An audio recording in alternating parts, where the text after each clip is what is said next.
नमस्कार। आज का हमारा जो दूसरा पाठ है उसका नाम है गोल। आइए शुरू करते हैं इस पाठ को। इस पाठ का नाम पढ़कर आपके मन में कुछ गोल वस्तुओं के नाम या चित्र उभरे होंगे।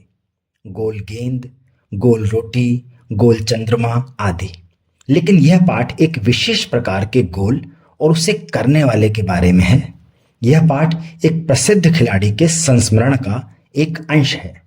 आइए इसे पढ़ते हैं और जानते हैं कि वे प्रसिद्ध खिलाड़ी कौन थे। खेल के मैदान में धक्का मुक्की और नोक झोंक की घटनाएं होती रहती हैं। खेल में तो यह सब चलता ही है। जिन दिनों हम खेला करते थे उन दिनों भी यह सब चलता था। सन 1933 की बात है। उन दिनों में मैं पंजाब रेजिमेंट की ओर से खेला करता था। एक दिन पंजाब रेजिमेंट और सैम्पर्स एंड माइनर्स टीम के बीच मुकाबला हो रहा था। माइनर्स टीम के खिलाड़ी मुझसे गेंद छीनने की कोशिश करते, लेकिन उनकी हर कोशिश बेकार जाती। इतने में एक खिलाड़ी ने गुस्से में आकर हॉकी स्टिक मेरे सिर पर दे मारी। मुझे मैदान से बाहर ले जाया गया। थोड़ी देर बाद मैं पट्टी बांधकर फिर मैदान में आ पहुंचा। आते ही मैंने उस खिलाड़ी की पीठ पर हाथ रखकर कहा, तुम चिंता मत करो, इसका बदला मैं जरूर लूंगा। मेरे इतना कहते ही वह खिलाड़ी घबरा गया। अब हर समय मुझे ही देखता रहता कि मैं कब उसके सिर पर हॉकी स्टिक मारने वाला हूं। मैंने एक के बाद एक झटपट 6 गोल कर दिए। खेल खत्म होने के बाद मैंने फिर उस खिलाड़ी की पीठ थपथपाई और कहा, दोस्त, खेल में इतना गुस्सा अच्छा नहीं। मैंने तो अपना बदला ले ही लिया है। अगर तुम मुझे हॉकी नहीं मारते तो शायद मैं तुम्हें 2 ही गोल से हराता।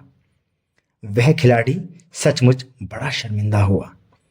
तो देखा आपने मेरा बदला लेने का ढंग। सच मानो, बुरा काम करने वाला आदमी हर समय इस बात से डरता रहता है कि उसके साथ भी बुराई की जाएगी। आज मैं जहां भी जाता हूं, बच्चे व बूढ़े मुझे घेर लेते हैं और मुझसे मेरी सफलता का राज जानना चाहते हैं।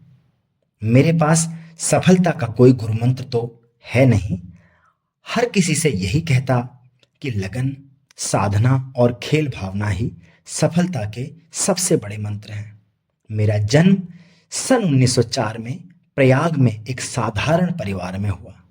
बाद में हम झांसी आकर बस गए। 16 साल की उम्र में मैं फर्स्ट ब्राह्मण रेजिमेंट में एक साधारण सिपाही के रूप में भर्ती हो गया।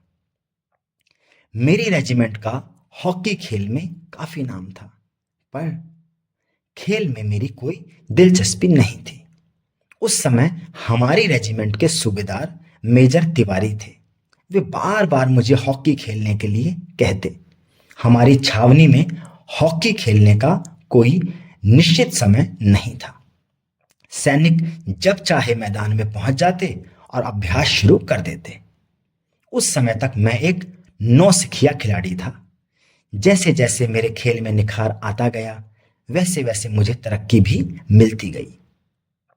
सन 1936 में बर्लिन ओलंपिक में मुझे कप्तान बनाया गया। उस समय मैं सेना में लांस नायक था। बर्लिन ओलंपिक में लोग मेरे हॉकी खेलने के ढंग से इतने प्रभावित हुए कि उन्होंने मुझे हॉकी का जादूगर कहना शुरू कर दिया। इसका यह मतलब नहीं कि सारे गोल मैं ही करता था। मेरी तो हमेशा यह कोशिश रहती कि मैं गेंद को गोल के पास